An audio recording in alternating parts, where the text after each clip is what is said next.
Loneliness lives on our net frontier. Even motherboards and flash require touch. Think of passion each time you click me into you. E-dream with me before you crash.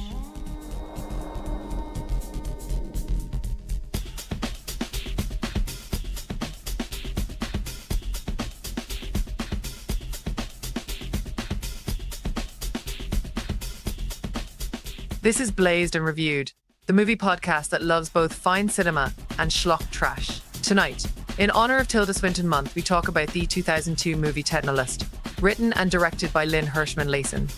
Your hosts are Leo and Cozy. Now, let's get naked and smoke.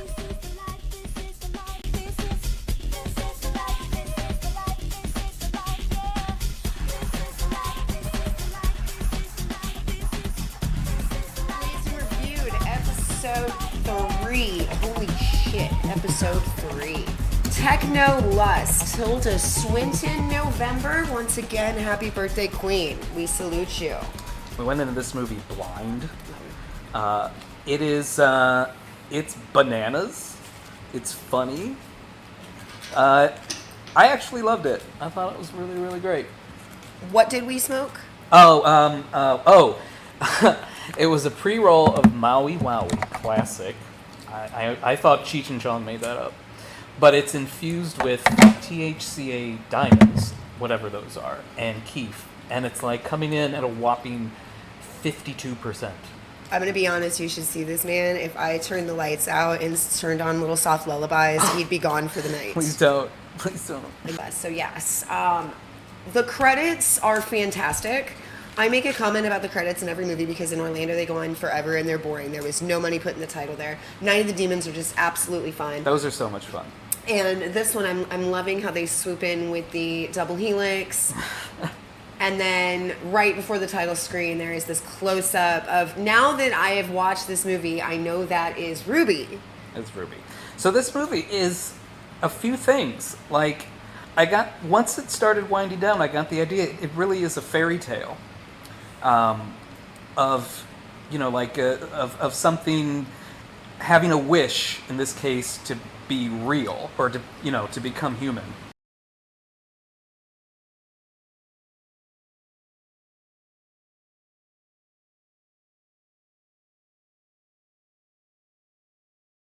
There's definitely some ambiguity in the ending. So know that going into it. There is no clear-cut, precise, everybody gets a final. No, it doesn't quite wrap up the way you think it should. It definitely not the way I expected. The collars. I wish there was more explanation on the collars. I think the collars were just sort of a device that they could download the data they're collecting. So to put it in a nutshell first, okay, so the movie features Tilda Swinton as Professor Rosetta Stone, of course, who is working on something that's like DNA, but it's called SRA, self-replicating automaton, which is sort of a mechanical, biological model of something that will like replicate itself like DNA. So she creates 3 clones. She also eliminates the self-replicating part so that they can't just clone themselves however they please. Did anything unusual happen in the days before the onset of your illness? Well, the hard disk on my computer crashed. Did any of you meet anybody new? Someone you might have been intimate with? I met a woman. Did you have sexual relations with a woman? Oh, yeah. What was her name? I don't know. Can you describe her?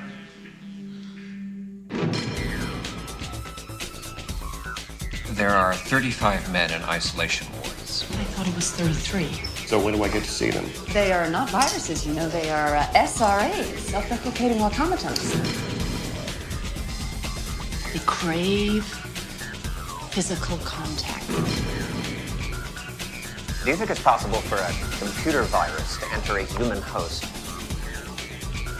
Don't download yourself into your own research.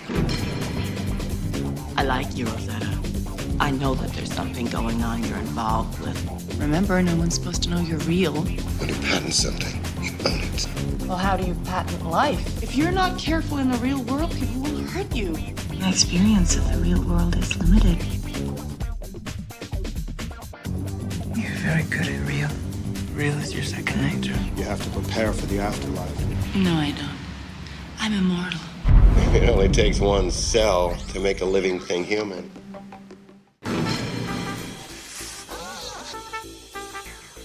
So there's 4 Tildas. You have, the main Tilda, Dr. Rosetta Stone. And she has created, you meet Ruby first. Ruby, of course, is all red. She wears all red. Her lips are red. Her nails are red. She's fantastic. You almost want to pit her as the villain with her overall look.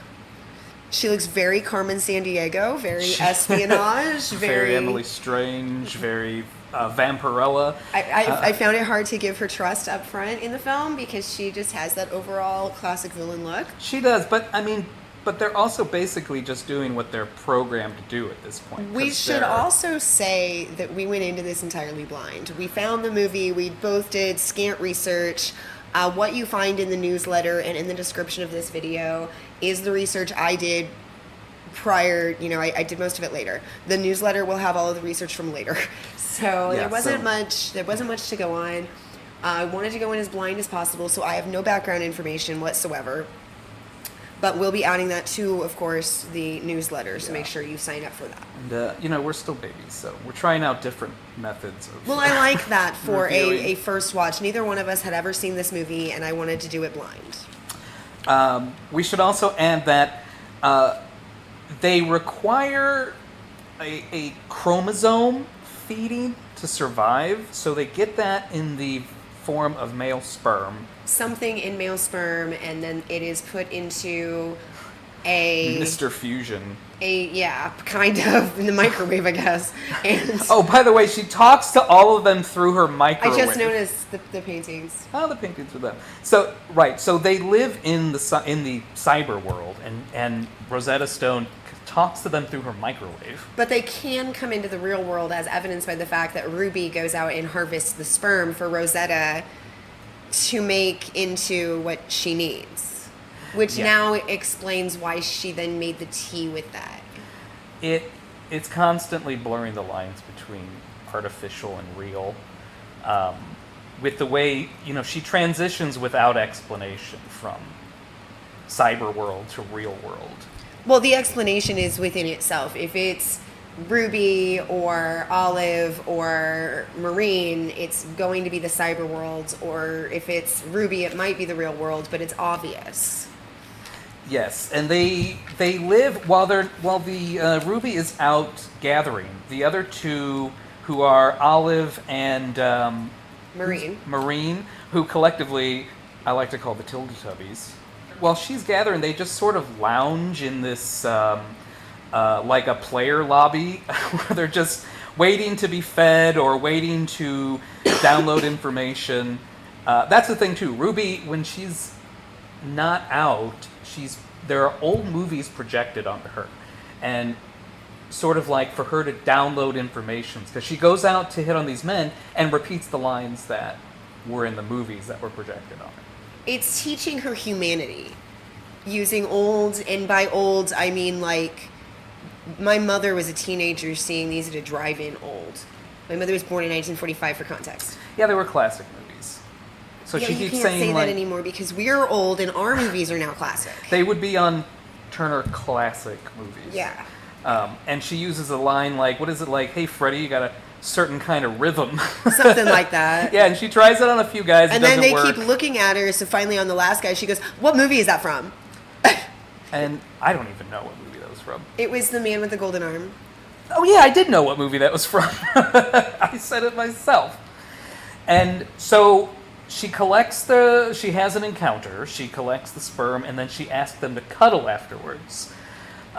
Meanwhile, Marina and Olive choose to cuddle themselves. They have each other. Yeah. And Tilda Rosetta, does an excellent job of explaining later that because she sends Ruby out to harvest, she never had anybody to cuddle, so she occasionally asked these men to cuddle, whereas Olive and Maureen have always had each other. They don't go out anywhere. Ruby doesn't even sleep in her own bed. She sort of has an aversion to comfort during No, I think because she asked to cuddle these men, she has a different layer, and she doesn't sleep in bed because it's too big.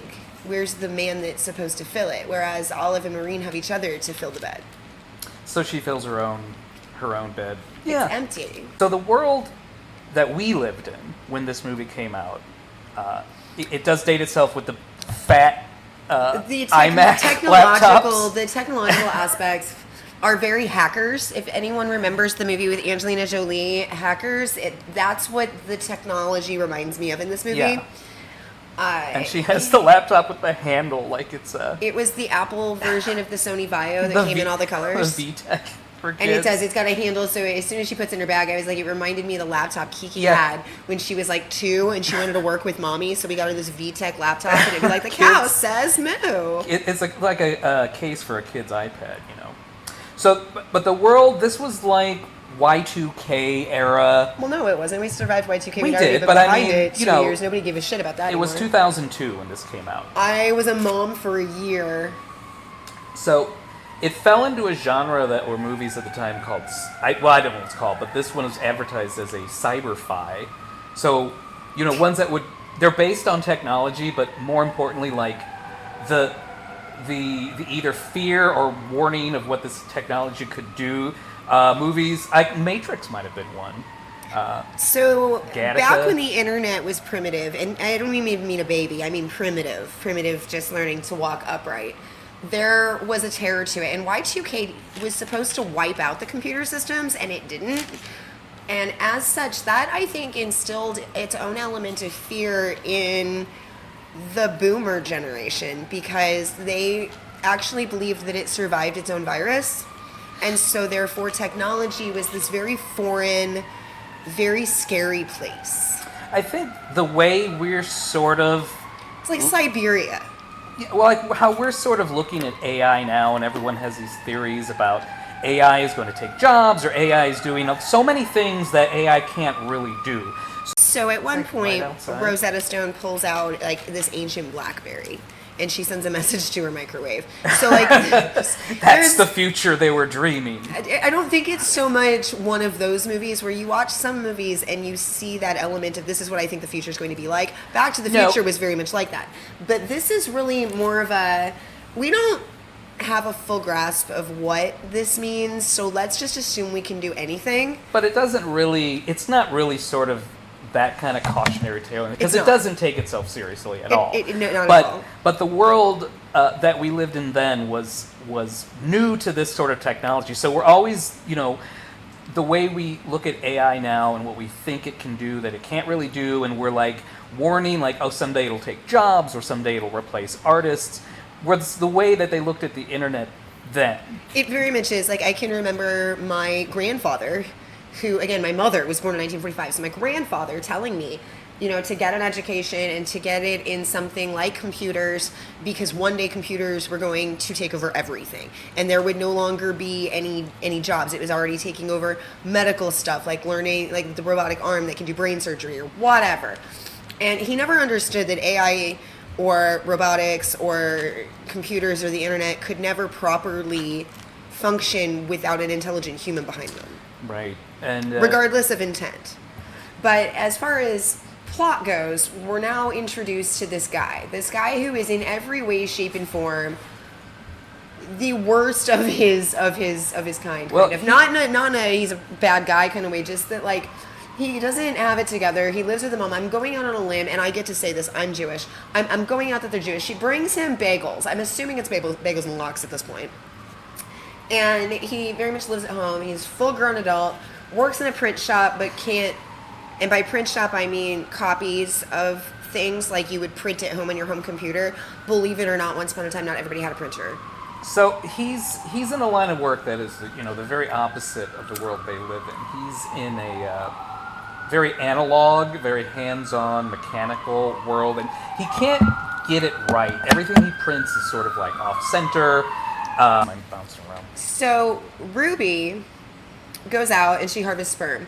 And I'm not 100% certain how long she's supposed to have been doing this when the movie starts, but obviously at least a minute because she knows what to do, right? So it's the first guy you see is not her first rodeo. But the first guy, he goes to this doctor. Well, no, they have jars and jars stored up. Right. With, I guess, expiration dates. So I'm really not certain why this guy was the first. Maybe it goes back to that whole changing in the codes. And at some point the code was changed because now all of the men that Ruby sleeps with develop this weird virus. It's like an STD, but it's not an STD. Well, they also become impotent. So because they become impotent and they develop a barcode on their forehead. And they all are asked, like, when's the last time you had sex? And they all say, like, a few days ago. But let's talk about the fact that they were all asexually reproduced. And and Rosetta Stone sort of like as the mother, or they go like our sister, our mother, they're trying to decide which is which. And at one point, the professor, what's the professor's name? Or no, when he's talking about her thing that she's creating in the lab and this program she's been working on, and he doesn't know that she has successfully created these 3 clones. And so he's talking about, like, where are you with this and the program and XYZ. And he says, yeah, procreation is recreation. He can't stop himself. But there's also, at one point, he says the word sperm in the worst way possible, but then later on he says the word, I can't remember the word he says, but it's just as gross as he said sperm. So in a lot of ways, I guess if you throw back to Night of the Demons, he's Stooge. He is the Stooge. He's Stooge. That's a very tangential parallel between these two movies. They have absolutely nothing in common. Except, well, there's both. There's a dance scene, and apparently there's a dance scene in all of our movies because you had Orlando dancing with the Queen in the last one, and then you had Angela's dance in the next one. Upcoming, we have Mixed Nuts. That is got a dance scene. Iconic dance scene, I guess, if you've seen it. But this guy that I actually never caught his name. Okay. And he works in this print shop where the highest of technology he has in there is like this old copier. It's like a... it's a copy machine. The mimeograph. Yeah, like Rage Against the Copy Machine. Yes. And... everything he makes is wrong. He can't get this primitive machine to obey him. But he seems sweet and nice and, and he dances too, just like... He dances all the time. When he's happy, he dances. That's how he communicates with his mother. He barely says a word to her, but he dances. He says a few things. Here's the Tilda dance. 3 Tildas dancing in their yellow kimono robes, and it's amazing. So 3 clearly distinctive dances. Correct. So somewhere in filming, Tilda Swinton danced to 3 different songs and got her bop on in 3 completely different ways, and I want to know where those are. Much like Angela's dance, I need somebody to get me the Tilda dances, please. Do you think there's a maiden mother crone absolutely. dynamic with these 3? Again, I hate using the crone term in something like this because it always brings to mind some batshit old lady, but really it is simply ages and stages, and you have, the maiden, the young, the innocent, the I would say childlike, but all 3 of them have an element of childlike because they are literally the ghost in the machine, so to speak. Yeah, like children, they don't have all their data. Right, so even in that mother and crone atmosphere, there's an element of childlikeness. But then the mother is the nurturer. She has figured out that you have to care for others in order to succeed in life, whatever that looks like. And in their case, their small living space as they are, it's very much in taking care of colds, because of course they can catch viruses, they're computer programs. And then you have Ruby going out into the world, seeking knowledge, and then of course later when you get to the end of the film, how her outcome is, very much steps into that crone mentality, which here we are again, we had the same conversation with Night of the Demons. Quite a coincidence. Or maybe we're just looking for these connections. No, we love the movies we love for reasons, and it's because at their core, they make us feel the same way because there's correlation somewhere. Even though those movies are nothing alike, there are elements that draw us back again and again. There truly is. And there's some of these elements could be in this one too, because it's also I think there's a lot about loneliness in this movie. To be human is to... Rosetta Stone is a very sort of socially awkward She is a person. virgin, my friend. And a virgin, we find out later. And also... And then Art Farquaad shows up. And not only she is a virgin, but the professor referred to as an immaculate cloner. Yes. So she's... They really missed a chance to call her Mary. Rosetta Stone is just too on the nose, I think. It is. And interesting scene when Olive asks for baby pictures. And she's like, again? Okay. Yeah, like you would with your child. And you ask the question, like, what would a clone's baby pictures be? Right, like... Happy birthday. Baby pictures! Again?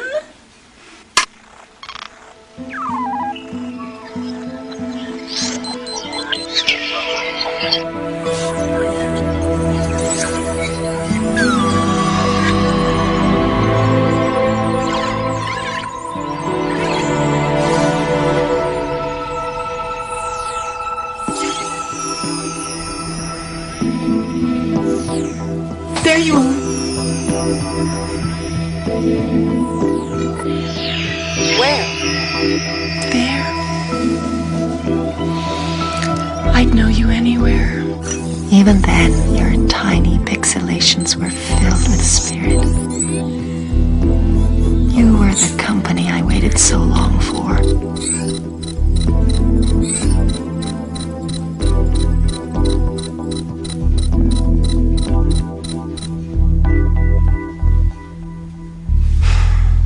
We can look at the rest later. Read to us, sing to us. There's something I need to do. You never have time for us anymore. Do you think it's possible for a computer virus to enter a human host? You have to prepare for the afterlife. No, I don't. I'm immortal. Biogender warfare. Biogender warfare? It only attacks men. When was the last time you had sexual intercourse? Did anything unusual happen in the days before the onset of your illness? I met a woman. You have sexual relations with a woman? Oh, yeah. Can we do it again? Yes, we can. What a wonderful story. Right, like, I mean, when you think of cloning in today's world, you think of cloning genetics and implanting it into an embryo and growing it in a pregnancy, giving birth to it, and having a baby. But with what she has done with computer programs, they exist in her image and pretty much poofed into life, into existence at her same age now and all of that. So there were no baby pictures like you would have of a clone that you would have today that you've genetically manipulated. So instead, what would baby pictures of your computer program look like? It's sort of like the beta version of them.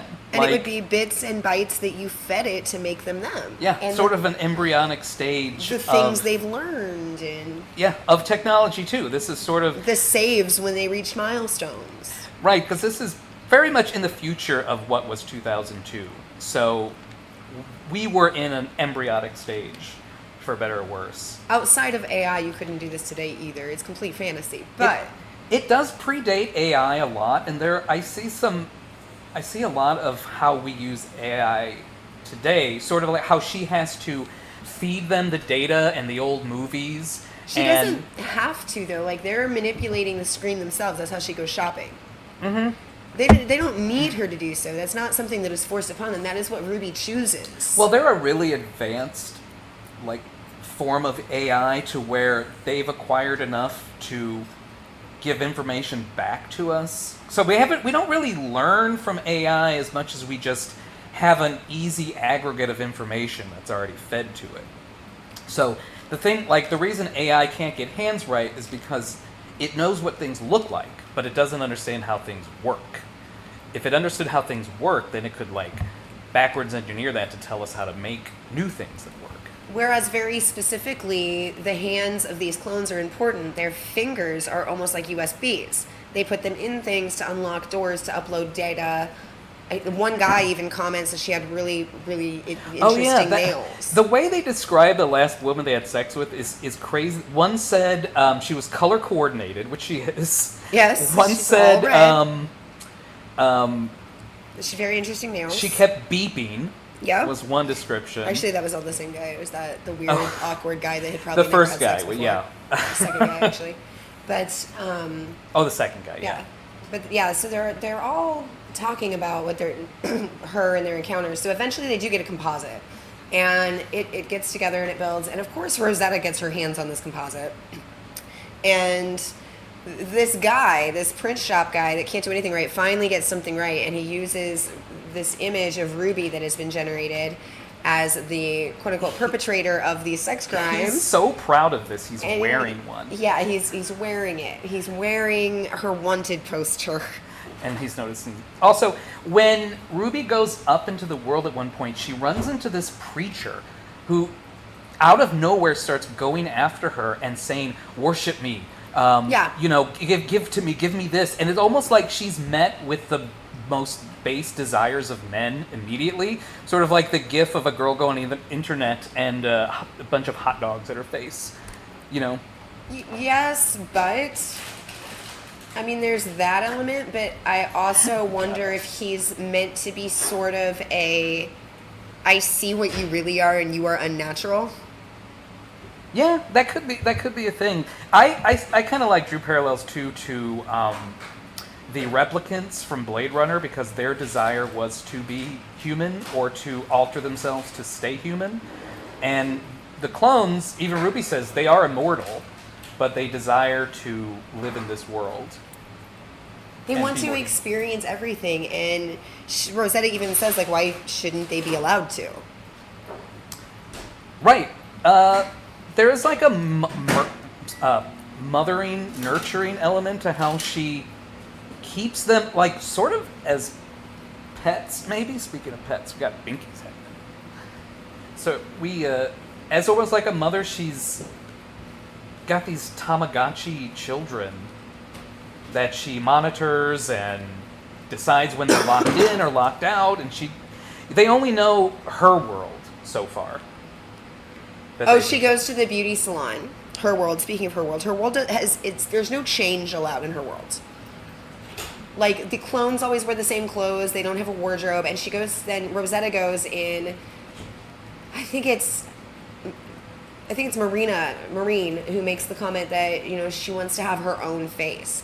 And she's like, yeah, everybody should definitely have their own look. And so Rosetta goes to the salon to get some things changed and comes out looking exactly the same. I just noticed that. I didn't realize. I don't know. We were pretty high when we watched this. So meanwhile, Marine has been shopping, and she has discovered the file with the credit card in it. And she has decided that Orlando's going to be her inspiration. She really is. She shows up, and she's, of course, in a blue, like, it's all blue evening gown. But it's very, very Orlando would have worn that. Definitely. And that sort of is like that idea of maliciously taking your information is, I don't know if that was even anyone was doing that. No, we didn't have enough information online to rob our identity. There were hackers who would go after banks and specific accounts that they could get into, but there were no such thing as storage for that kind of thing. No. Like, it was very, very limited where you could store your credit or debit card. It wasn't back online. then. If she scanned for her credit card number, it had to be like in her personal locked file. As online banking itself wasn't even... No, not in 2002. Not yet. So there is a lot... Like, you could get your statements... Now they were just starting the cusp of that paperless where you could get your bank statements emailed to you instead of mailed to you. Right. But online banking didn't exist. No, it's just like H.G. Wells, you know, they're like, he predicted this or that. I'm like, no, he just like, you know, this director, they just threw a lot at the wall and some of it stuck. I still don't know why the doctor whispers. Every time he talks to a man, he talks to him like this. And then they whisper as well. Right, like, and immediately they're like... When's the last time you had sexual intercourse? 2 days ago. And it's wild, because it's like... What? I don't know if why it's are you doing that? Is it because this is the very real human world, and there's an element of shame in our world about I think sex? the actor had a sore throat. They didn't want to recast him. I mean, that could have been, I guess. But I thought it was maybe about where in her world, coming out and collecting the spermatozoa is just part of her programming. That's what we do. I'm out gathering data. But in the real world, there's an element of shame to it. Well, there's not ever been an element of shame for men to say that they randomly slept with a woman. No, but they did have but a having social disease. Problems with your junk, on the other hand, especially when you wrap your junk. Yeah. I don't know. It's just. And it's a barcode on your forehead. Like, you're literally being put into the system, which is probably a man's biggest fear. Or being outed for having dirty dick, as we hear later. That mean? Also, it just maybe just one of those nonsensical things. Just the same way Karen Black in this movie is sort of. I don't know what she is. I forget. She runs the facility, but she's like a head chief scientist. This bitch is brilliant, and it's Karen Black. And I've never seen a poor casting choice in my life, except it works. She's being very too Karen Black for no reason at all. But it works. It works. It's the right amount of... Well, that makes sense. Karen Black would 100% be head of that institute of DNA and cloning. Karen Black, that facts. In the trio of Rosetta Stone, Detective Hopper, and her, it is three very distinct personality types, just like the three Tildas. Wait. So like Mary Joseph and Mary Magdalene? Oh, yeah, we could throw that in there. The Immaculate Cloner. And or I don't know, maybe not Magdalene, because she came along more with Jesus rather than when Jesus was born, but still. I mean, why not? I mean, it's not linear. And also we have Detective Hopper, by the way, James Urbaniak, Dr. Venture himself. So he is Megamind when Megamind is in human form and not blue form. Like, if you can picture that cartoon guy in your head. So his head shrinks. He looks totally human. I'm going to see if I can also, at some point, they keep talking about biogender warfare. Yeah, because it's a disease that only attacks men. And Rosetta says it as if it's the worst possible scenario. And Hopper calls in to be like, we might have a case of biogender warfare.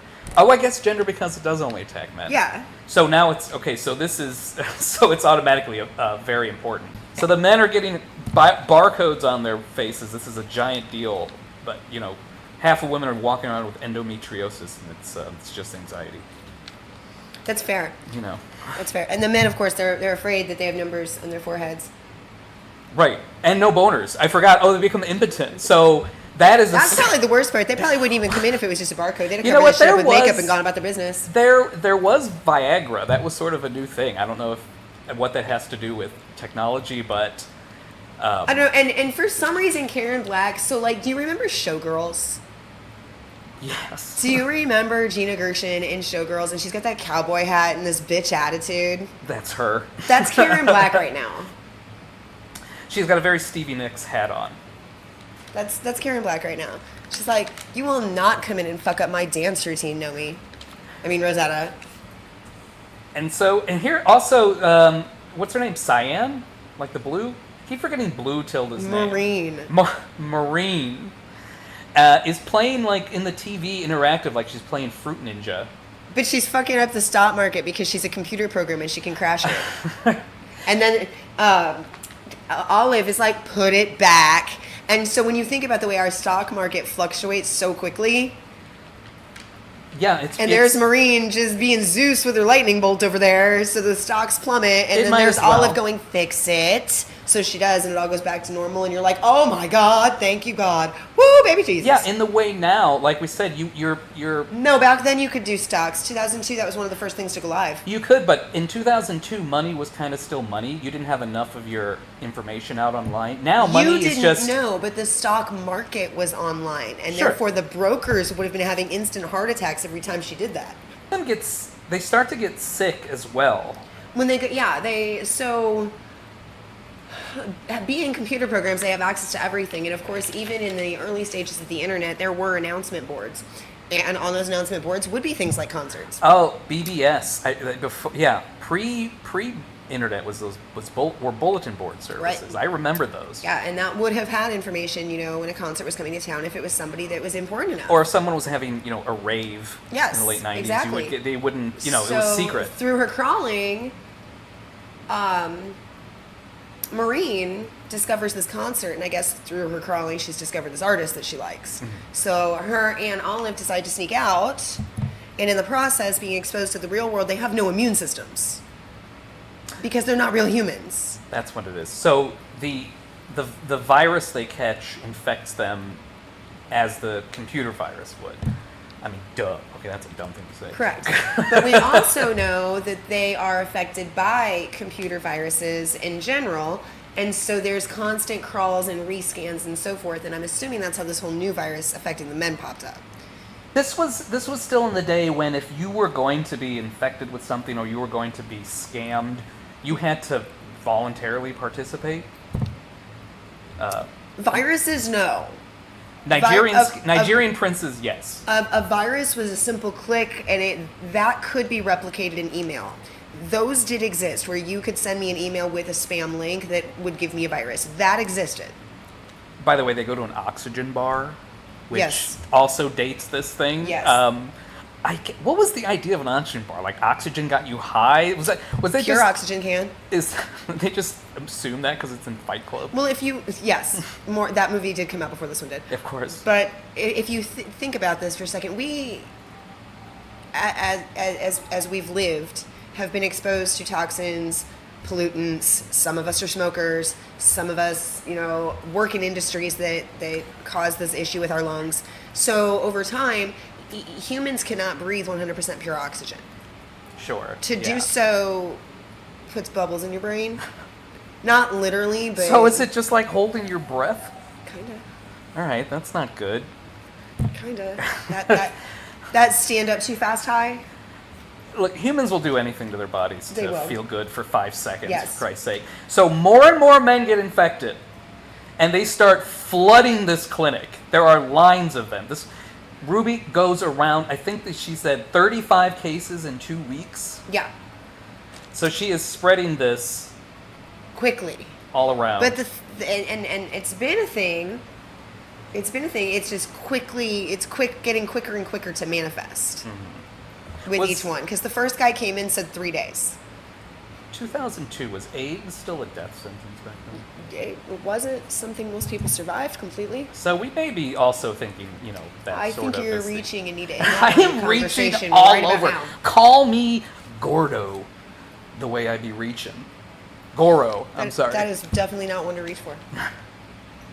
So they're all quarantined together, looking like little sperms swimming in a ball sack. Well, they can't reinfect themselves. I understand. And no. if they could, there's only one way to do that, and none of them are going to do it.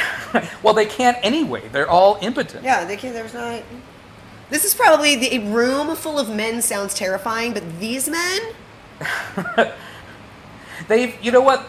Yeah, they've sort of been rendered, in their minds, useless. All they can do is scream at you. It's great. They can't get and they're boners. too scared to even do that. They're worried. They're sick, and so they've lost their purpose, and they just sit around in this room doing nothing. And so let me get this straight. A man won't go see a doctor if he's dying of cancer. He certainly won't go for a cough. He's not going for anything. I can tough it out. I'm a man. But the second his dick doesn't work. Immediately, 911. Bring the jaws of life. Like, okay. Did we mention too that Ruby has a website in which it's sort of like an interactive chat with people, and I guess she's gathering more information about. That's probably why she's allowed to have it. Yeah, but I think also But Rosetta Stone is using it for research too. And Rosetta makes a comment that she could earn hundreds of thousands from this. There are people who will pay her massive money to help basically manipulate their dreams. She has the same idea that Billy's dad in the Gremlins had with the Mogwai. He's going to unleash a plague upon mankind of the worst kind. The computers will assimilate. It'll be the final countdown, like in in Terminator, Skynet will go live. What do they call that thing when all the machines turn sentient against us? A robot uprising. Sure. The apocalypse. That's it. That's what they're end of do. the world. So she's Doomsday. DEFCON Robo. Also, I do want to add that. So Ruby recites these like robot poetry. It are these strange word salads that are oddly beautiful, but sound like very formulaic, almost like a word randomizer. Poetry. Very much. And she says E-Dream with me a lot, and I think that's... Well, that's her website. Yes, E-Dream with Ruby. Which really, because there is no capabilities, it doesn't take it so far as to like have you plug in to this internet or whatever. In order to E-Dream with her, it's literally just a talk thing that she talks to you and you close your eyes and you imagine it. It's really just guided meditation. Yeah, it's not so far-reaching as to have like a neural link. Yeah, it's not the Matrix. No, It's there's literally just guided meditation. There's also no virtual reality. It's literally one world and another world. Oh, here she is in all her Orlando glory. Where did you get that dress? It has to. The jewelry looks like it was left over. Like Tilda took it home off the set of Orlando and was like, I can reuse this. These will come in handy someday. A dress is probably from Orlando too. They just put it in a bunch of RIT. The wigs really do a lot of heavy lifting in this movie. The wigs, man, like they definitely shop Shein. The Joey Ramone wig she has is what Rosetta. What did you have back then? Like today we have like Temu and Wish.com and what did we have back then? Because that's where they got them. Just like on the street out of a guy's van. Like, it was a costume shop that burned to the ground. Some flea market shit. It's a costume shop burned to the ground. She holds up her wanted poster and Ruby's like, oh, that's so nice. They don't know. They haven't been fed any true crime at all. Yeah, nobody knows who Jeffrey Dahmer is. Olive's Legolas wig, though, is probably the worst one. That one's bad. I don't think they care, though. This redheaded Tilda is almost believable as real. I think that's just her real hair. It's not that long, but that's easier to get extensions and clip-ons, and she does wear that ponytail a lot, but the top piece is probably her real hair here, and then it is pulled back with a clamp. I wore them all the time for pageants, and in 2002, totally real. Those hair clips were big. We all have them. Wait, are those the ones that whenever I pick it up, I'd have to put my lips in them? You know, the alligator clips? Good God. Some of them were made like that. Some of them were made with... lips. What can I do for you? Let's E-Dream together. I like it.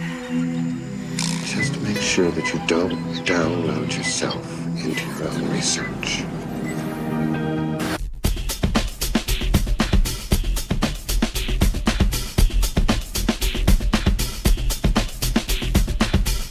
So when do I get to see them? You can't see them. It's only theory. I want to see for myself what it's like in the jungle.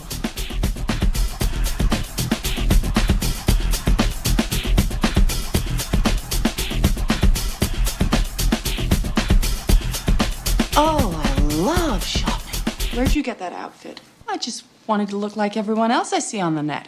Remember, no one's supposed to know you're real.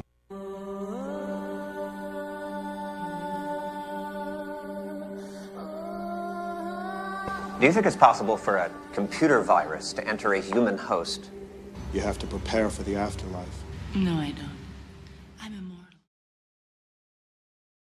They start to develop free will at the end because they are self-replicating. The only thing that keeps Ruby from getting out into the real world on her excursions and her forays into collection is that she doesn't know she can. That's why when she figures it out and does, it becomes such a big deal. For when the other two do it? No, when Ruby spends, instead of going out for collection, she goes and hangs out with Joseph of Arimathea. Yes, whatever his name was. He looks like Bo Burnham. At this point, we actually do have the capabilities. It's that CRISPR, I think it's called, where they can create a human cell. And the professor does tell her it only takes one human cell to make a human. Yeah, that's why people freak out today over DNA, because one hair follicle and I can recreate you. Sure. I mean, you can at least grow an ear on the back of the And mouse. that's been a thing for a long time, and the idea of it's been a thing for quite a long time, even though it hasn't been perfected for many, many years. Simply because I can remember watching an episode of The Nanny where this lady purchased a razor blade supposedly owned by Jackie O and was going to use the time she nicked herself and bled on the razor to clone her. And that would have been early mid-90s. Why would you want to clone Jackie O? It was the early mid-90s on The Nanny. I don't know. It's her hero. Ask Fran Drescher. And it wasn't Fran Drescher doing it. She was at the auction. It was some crazy lady doing it. The two Tildas are always together, Olive and Maureen.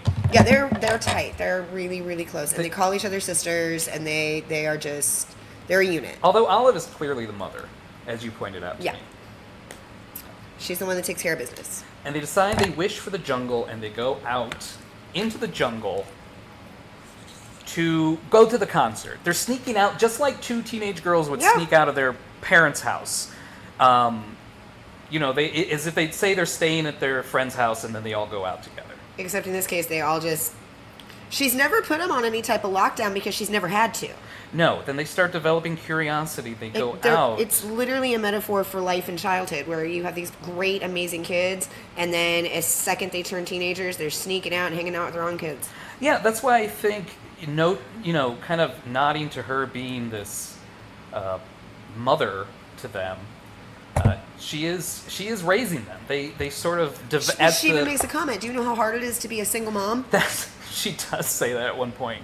Because she has to go in and check her microwave. To triplets. And all with very deep medical special needs. They have a very special need when they get low on spermatozoa. Yeah, and basically start seizing like an epileptic. First of all, how do you harvest 35 in 2 weeks, the rate that Ruby does? And Ruby, I gotta say, I watched her in the bar. She's a champ, I'll tell you that. She has no game. She just... No game. But she's a champ that she could take 35 and like... Well, you're looking good, Frankie. It's a Got a USB natural rhythm of downloading data. Sorry, I'm working. Maybe some other time.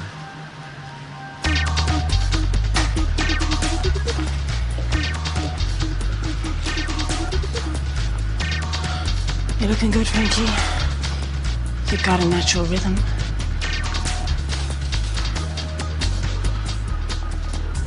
What movie is that from? You got me. I'll give you a hint. Okay, Frankie. You could maybe come up once in a while.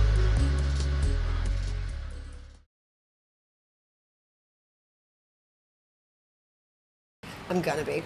And that is, I like that she has no game, she has no experience, she has nothing with nothing, but she can walk up to a man, no magic, no nothing here. She can't get into his head, she can't do anything. And she's literally like, hey, and he's like, yep, let's bang.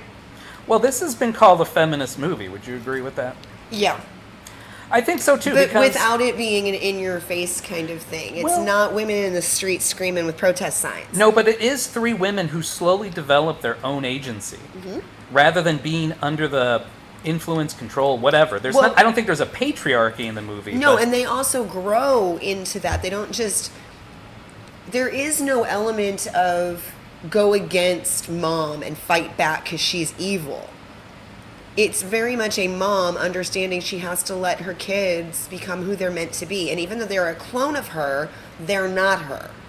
And as we know, Rosetta's very lonely, so of course she's going to have a hard time. Through them, she will get to experience what they're experiencing. Yeah, because you do see a turn in the advanced AI sort of model, because they do start to feed her information, Correct. Learning from them, because they've gone out and done the socializing and gained the confidence that she never has, because she's never even she's as a virgin, obviously. So I have to interject with the paying with condoms.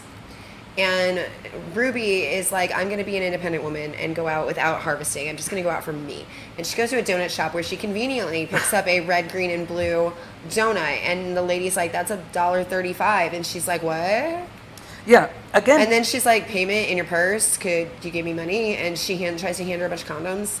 That's her currency. Because that is all she needs when she goes out. You're going out to harvest sperm. You only need the condom to harvest the sperm. What else could you possibly need? It's like she has seen she's seen the interaction of purchasing something in these movies. But again, like AI knows what something looks like, but they don't know how it works. So she doesn't get commerce. She doesn't get transactions for money. Right. And then this point I like when she's sitting with our boy Wonder, and he shares his donut with her, and she eats the donut, and she has like, you can tell this is her first donut. She's gushing over this donut. Donut's probably the first real sweet, useless food she's ever had. But what she also is experiencing for the first time is just sort of someone being kind to her with no motivation. Usually she's there to entice them and take from them. Correct. And I don't think in her interaction she's had someone who just gives her an act of kindness, real humanity.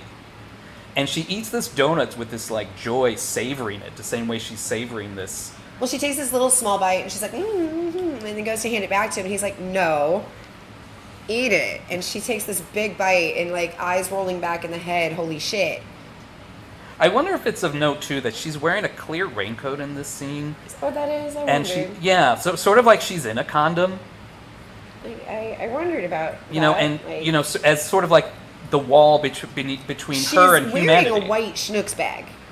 It's a Mac, as they call it in England. Okay, that thing is not protecting you from that thing's not protecting you from anything. A Macintosh. So that she just devours the donut after that because she's got a taste of what living is like. And the checkout donut lady is like watching this, kind of like it's really sweet that he's doing that, but this bitch is weird. Honestly, it is really strange. I started thinking about vampires. I'm reaching all over the place, but this one's not too bad. I was thinking about vampires. One, her look is very vampiric with the red lips, the white skin, and the black hair. Yeah, that's why I said earlier you almost expect her to be the villain. Like, she's going to be the one that creates an AI army or something. And she does state that she's immortal, and she gets in this human relationship like a vampire, knowing that she's going to outlive everyone. And also her collecting... I mean, like, it is kind of like when the vampire's out of blood, the way they act when they're low on chromosomes. I mean, I don't know if that was an intention, because I feel like the vampire mythos can be overlaid to so many... You can find it in almost any movie. Sure. I mean, I'll take another reach.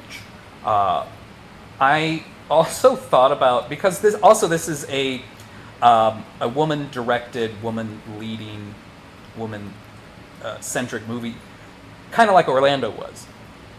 And the way they sort of like composite these women and give them life, and like it gets out of their hands. Do you think there's maybe a Mary Shelley kind of undertone to it? Zero Frankenstein happening here. I guess I'm just thinking about the way that they sort of take on their own autonomy and make their own decisions. So did Dorian Gray, and look how that turned out. He stayed young forever. And really all that is a retelling of the story of Narcissus. Yeah.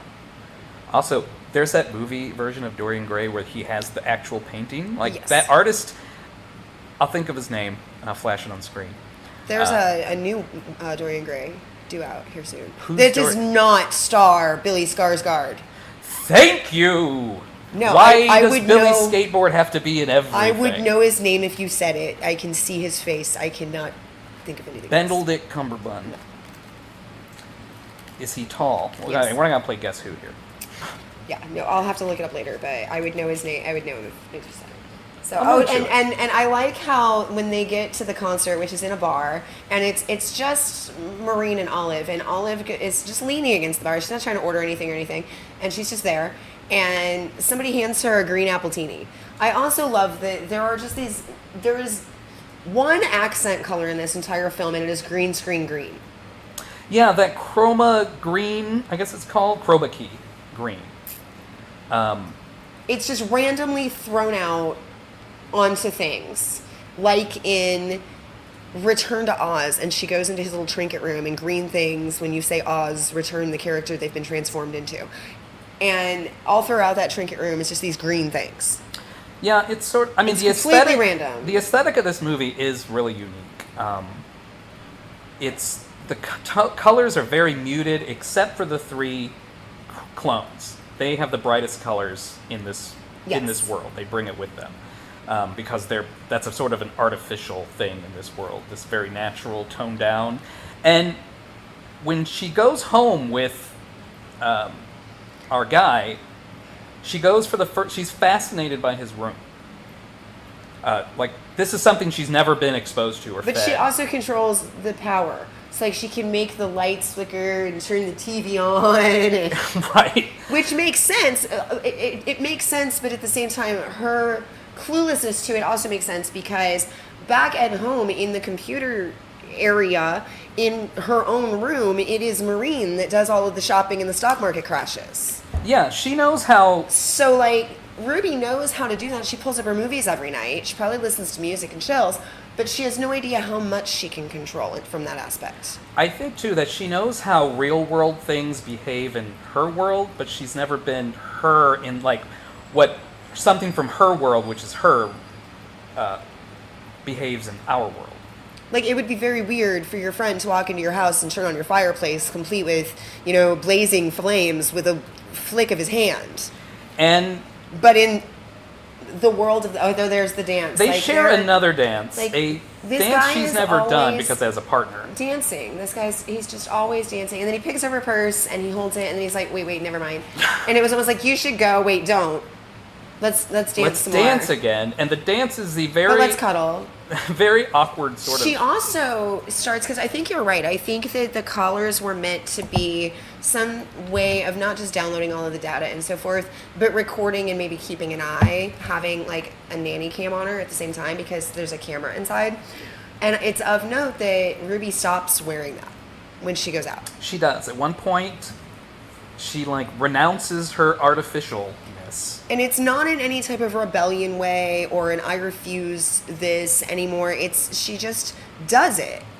Like, I'm pretty sure that she knows she still needs to harvest sperm. But she did just pick up a lot to say I figured we'd have it on hand. She does harvest it in the human way at one point. Was the only way to get it. They give her a synthetic at one point, but apparently it tastes really bad. That's right. She didn't want them, once they were wanted, she didn't want them going out, so she created a synthetic sperm, like in a True Blood style, for them to, but they wouldn't use it because it tasted terrible. Yeah, somebody said it was disgusting, so the other one wouldn't eat it. Olive tried it first, because of course she did, she's the mom. Right. And she just didn't like it, it was gross, and so Maureen wouldn't touch it. And they come back and she's almost like seizing. Yeah, and that's when Ruby was like, nah. And so she goes out and she hits up like two men at the same time.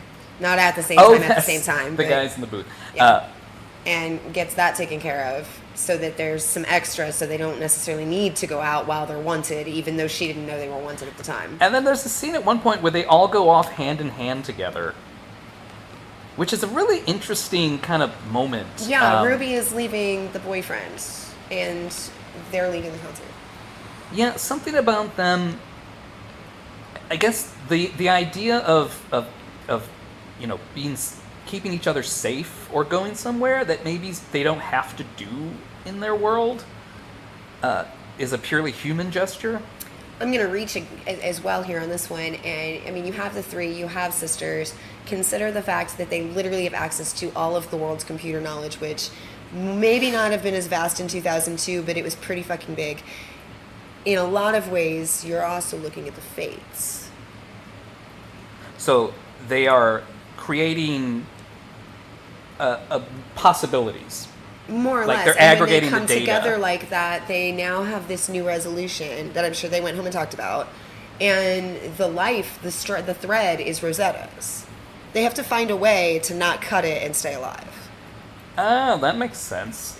Rosetta... Because they don't have any ill will towards Rosetta. They don't want her to die or anything. I mean, like when they arrest her and put her in the clean room, and she has like nothing in the clean room except for like one of those doctor's stools, so she's just dancing around in this stool, like anyone would when they're just in an empty room. Like with, a kid with a would stool. immediately, an adult give them at least an hour tops, and they're gonna be like, woo, displaying the very human state of boredom. Yes. Something a machine doesn't experience. It's either on or it's off. It doesn't know that when it's not doing anything that there are other things it could be doing that are better.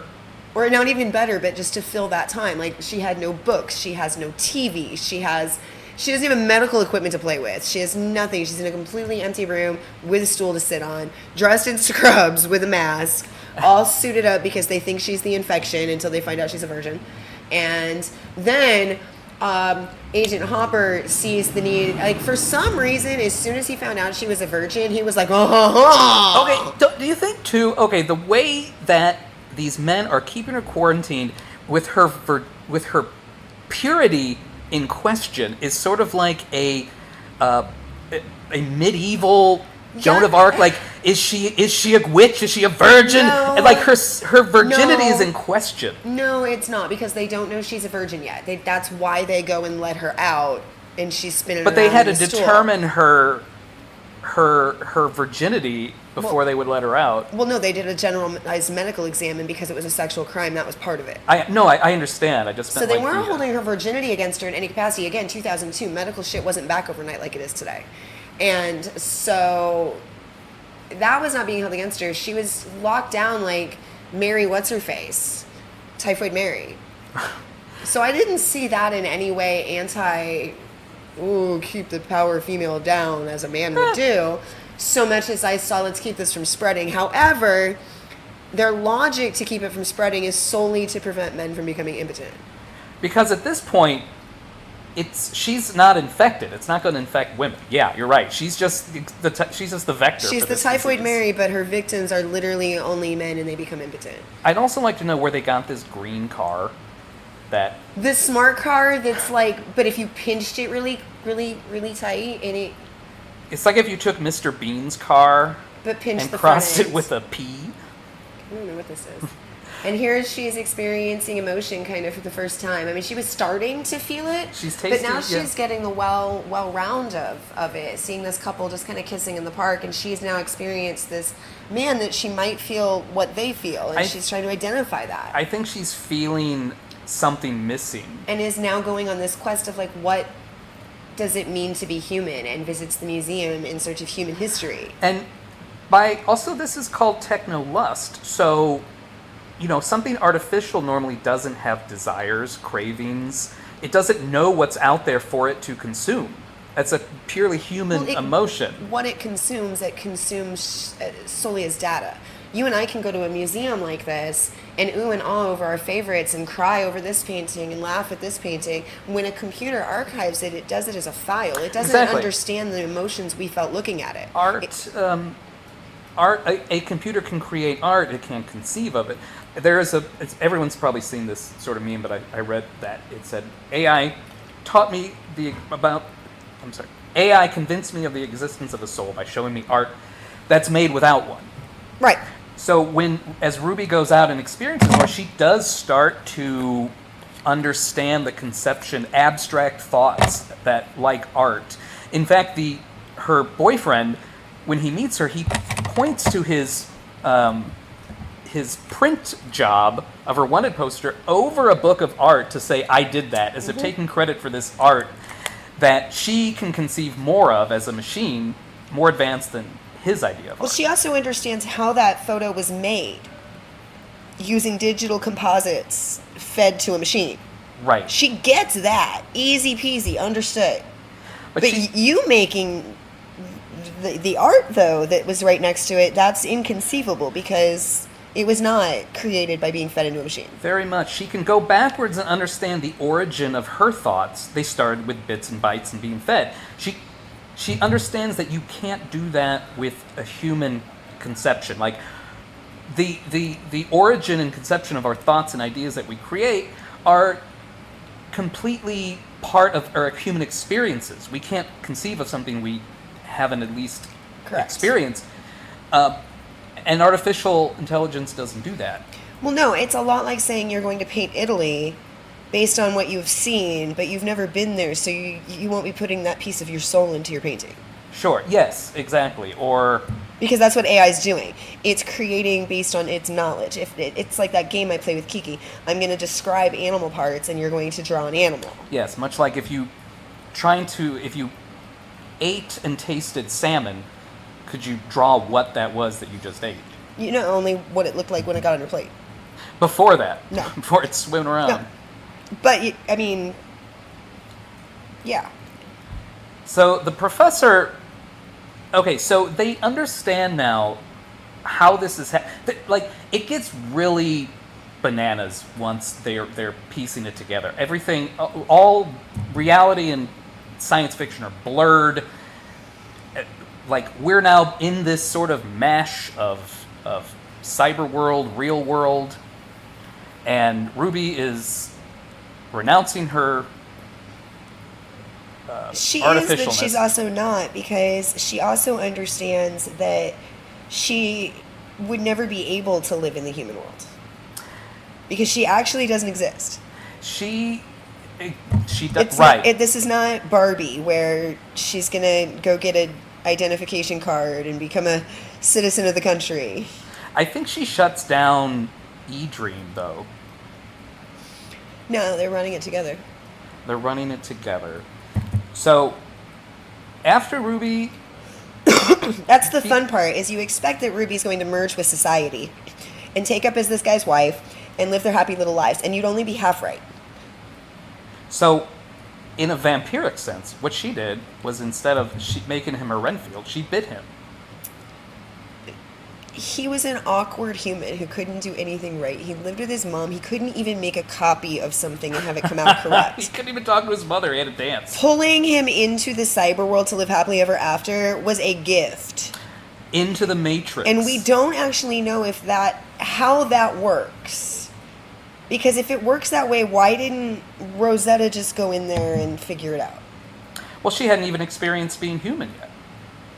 You know, being a virgin, also a virgin to experience, a virgin to life. I think Rosetta locked herself into her work and was so proud of her accomplishments with her work that she just made it her everything and nothing else mattered. Through her microwave, she developed this parasocial... Well, she didn't develop it through her microwave, but as soon as she was able to communicate through the microwave, that's when she was like, why do I need to go out? I literally have video chat with my 3 besties. Yeah, out of loneliness. I do the same thing. In the technology we now have today, you can't tell me I don't do the same thing. Because I can literally say I'm not going out, I'm going to video chat with my 3 besties. You can. I don't see a difference. You know what? Also, a theme of this, and it also predated the actual thing, is think of like a dating app. What you're doing is you're putting technology between you and another human. Your goal is to have human interaction, but you have to put this middle step of having to like connect first through our devices virtually, and then maybe that will lead to meeting a person. In that sense, when it's virtual dating, I fully agree. And I also agree that I prefer the human experience. Like, I prefer us recording this way. I'm not actually looking forward to doing it virtually when it's too cold and snowy, especially in February. They can't repair themselves. When we have a snowpocalypse. And that's a very in important perpetual self-doubt. They hurt each other. They even kill each other. I don't understand their engines. We are such an improvement. Why aren't there more of us? We're supposed to be self-replicating. She's erased our code for that. I want to hear the ticking of my biological clock. Stop it. When you sound defensive and regressive, you seem completely human. That's a recessive trait, remember? I trust Rosetta. After all, she's family. She's like our mother. She's our sister. She's our mother and our sister. She's our mother, our sister, our mother, our sister. I'm hungry. How about you? We're running low. I have to go out for a while.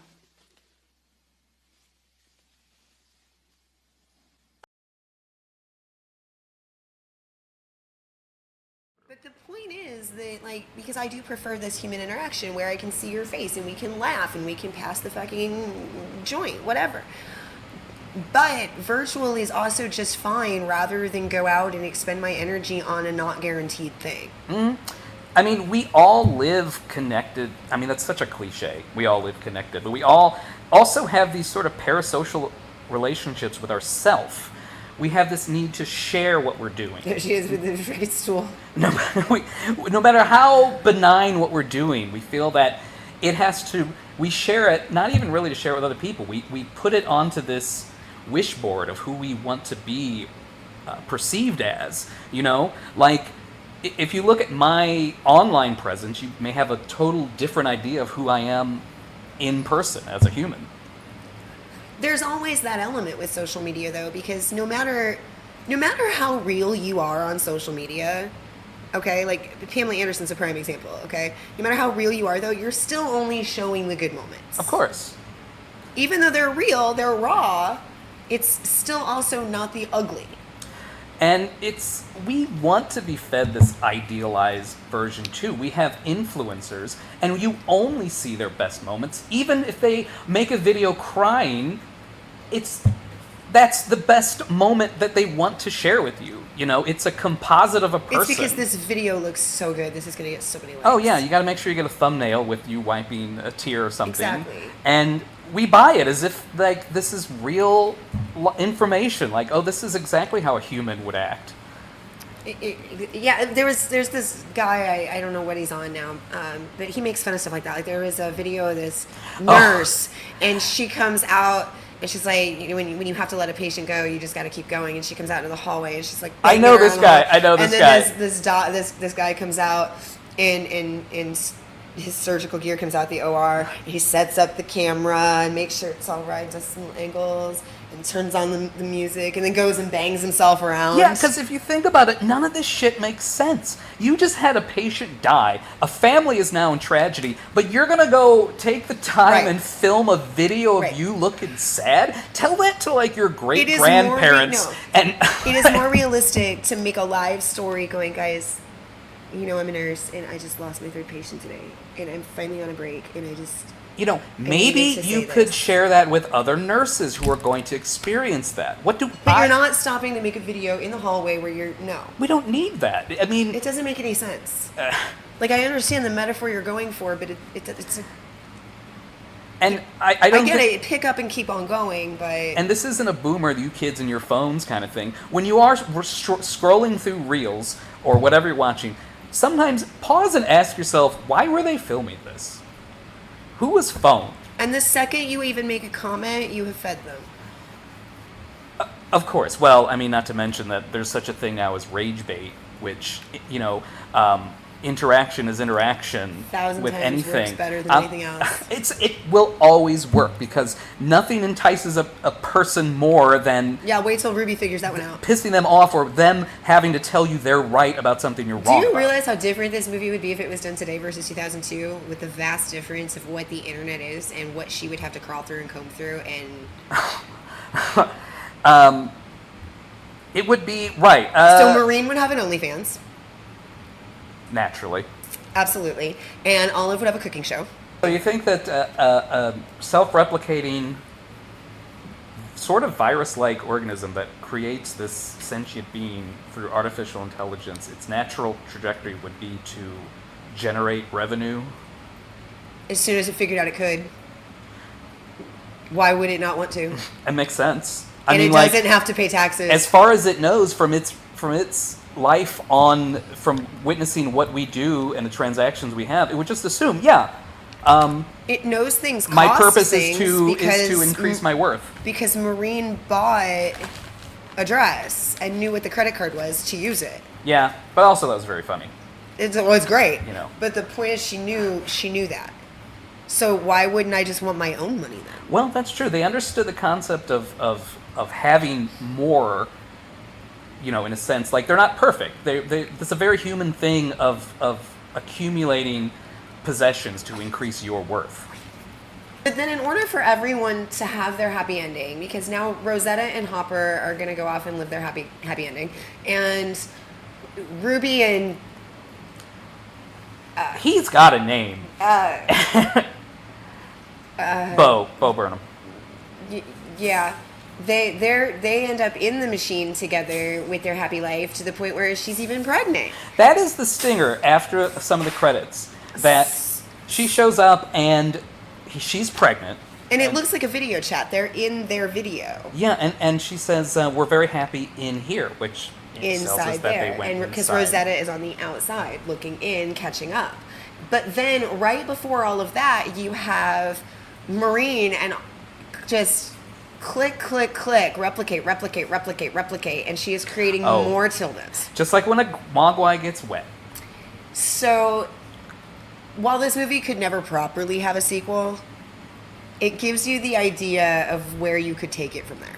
You know, I did think when she talked about selling these, I don't know if I mentioned this. See, they're in eDream. They are in eDream. And she says, take care of my... Well, you know, you're right, because even Rosetta saw the commercial potential in this. It reminded me of Billy's dad in Gremlins when he wanted to, like, mass sell the Mogwai, not knowing that he's going to unleash a plague on mankind. Right. The dangers of messing with what we don't understand. Rosetta's in the real world. And she goes and logs in and gets a video chat and sees, oh my gosh, we're pregnant. So happy. And he is, what does he do? He's a little homemaker. I guess. But because she tells Rosetta, you're going to have to take care of my little, my stuff, my portal, my whatever, her eDream for a little bit because, you know, maternity leave. So her and Kurt Cobain are making up a little... He's always making brownies. Remember, it's as easy as making brownies, she said. It's as easy as making brownies. Replicating is as easy as making brownies. Mm-hmm. And I also like the way that the communicating between the two sort of like... It started out like a toy. You know, we always had those little monitors in our cribs, or my kids did, where they were like a little music box. And then something to distract yourself, and eventually it's essential. When they do their dance scene and then it flashes to Rosetta and she's like, that's wonderful. Where did you learn to do that? And I mean, how many times does your kids come to you and go, watch this, watch this, watch this, watch this? And it is the whateverest thing you've ever seen. And if you see Redhead Tilda's dance, it is very much, I've seen it. If you raise kids and they're like, look, watch me. And you look over and they're doing some bullshit dance or something, or spinning around or balancing a fucking egg on their head. And you're like, great. That's so wonderful, honey. I'm so proud of you. Look at you. You learned a new skill. Well, she is the mommy. She is very nurturing. But then at the end, when she's there and she's pregnant, and she's like, oh my gosh, I'm so happy for you. I'll take care of whatever you need. She's not condescending, talking down to her anymore. It is very much, in 2 hours, it is having your baby, and then it's very quickly a toddler, and then it's very, very quickly a preteen, and now it's suddenly rebelling as a teenager and sneaking out at night, and now it's married and off on its own. And I don't know if anyone's going to get this reference, but there was a very strange video game for the Sega Dreamcast called Seaman, and it's you interact with this little fish guy who slowly evolves and learns from you, and you talk to it. Okay. So a lot of people have the same idea.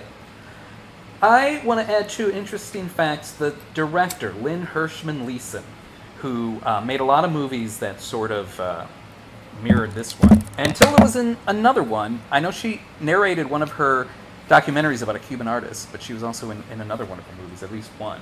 So before she directed movies, she was already a very established artist. Like, she's shown at like the Met, all this shit. So a lot of her work centered around like technology and surveillance and artificial intelligence. So what I learned from her made me think that this is what she inspired for the movie. Like, one of her projects in the 70s, between 74 and 78, she came up with this alter ego called Roberta Brightmore, and she created a footprint of her. She had a driver's license, she had a passport, and she would, create art based on her just having a life as a different person. And then at one point, she hired 3 other people to also be Roberta Brightmore. And they would wear different fashions, and they would give interviews of each other, be seen in different places all together, and all have this sort of footprint, the way that like they have 3 clones of herself. And it was a project until 78. She also had an installation that was called Ruby, Agent Ruby, and it was an installation in the museum where there was actually early AI. It would talk to people and learn words and be able to speak them back to them. So it just sounds like her own art and experience kind of like led to the building blocks of this movie. I would say so. I know Teknolust also had some installation at MoMA. I put that link in the newsletter, so I remember copying it. I refused to read any of it because I didn't want... You didn't want to spoil it? To interfere with going in blind, a virgin, if you will. And we were virgins We to were this virgins, movie. just like Rosetta. How amazing is that? So, but I did copy and paste it because it was a good article from what I could see, and I can always take it out if it's not. But, yeah, so this particular newsletter, when it drops Friday morning after we release the podcast, will have like a lot of detail in it. Orlando, of course, does too, but I'm pretty good at digging out. There's some pretty decent... This movie has been... It's very indie. It's very undercover. But I can also say this. It's difficult to find. I had to do an Amazon free trial for... Strand. Yeah, Strand releasing in order to get this and or rent it for $3.99. This was easier because I just discovered there are boatloads of fantastic art house films on here. Strand is pretty great.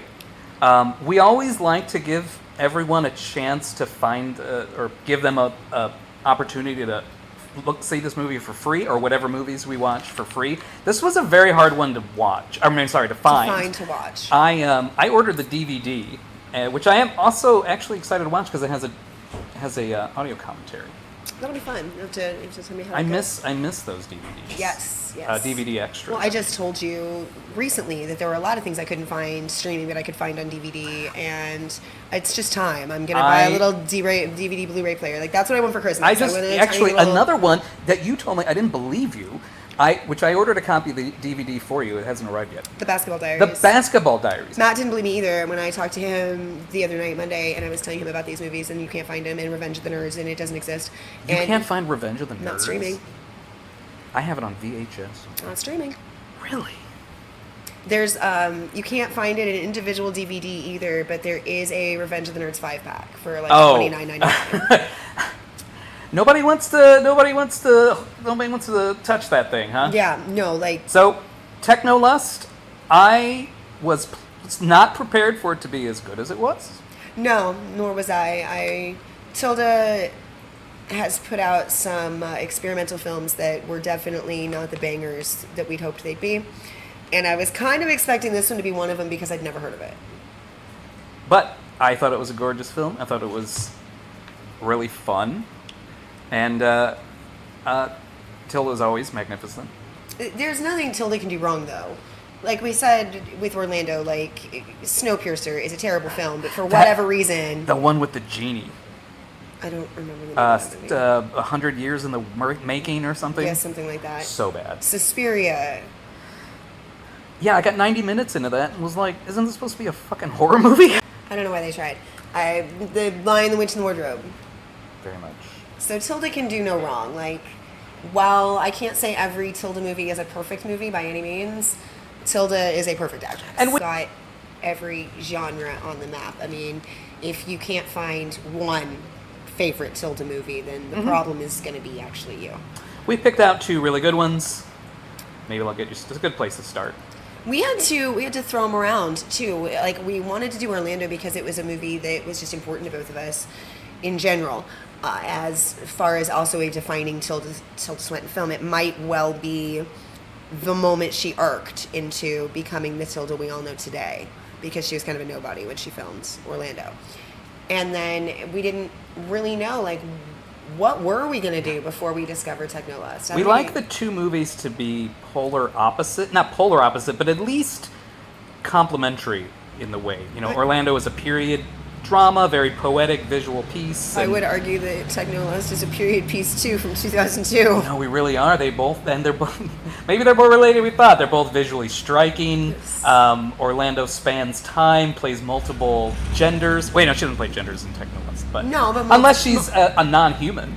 It's still male Orlando to female Orlando is still technically becoming a new character, and she definitely pulled that one off in this one in spades, playing 4 Tildas. So, thank you for listening. Keep watching really great movies. As always, this has been Blazed and Reviewed, a Downtown Delphi production. Stay tuned for next time. Mixed Nuts with Steve Martin, Leah Shriver, Rita Wilson. And we definitely hope you have enjoyed this particular episode. Episode 3 of We Don't Know. We'll quit when we quit. Vaya con Dios. Have a fabulous, fabulous week, my loves.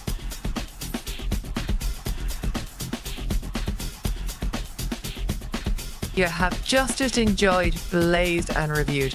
Please join us again when we take another adventure into the cinematic hellscape.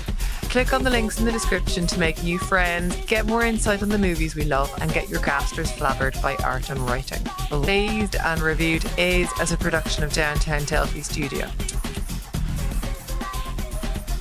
And one more thing, we have a mailing list for our newsletter that features indispensable knowledge about our podcast, upcoming episodes, and other projects we cook up. Personally, I don't know what I'd do without it. Thank you for listening. Bye bye bye bye bye bye bye. Sir.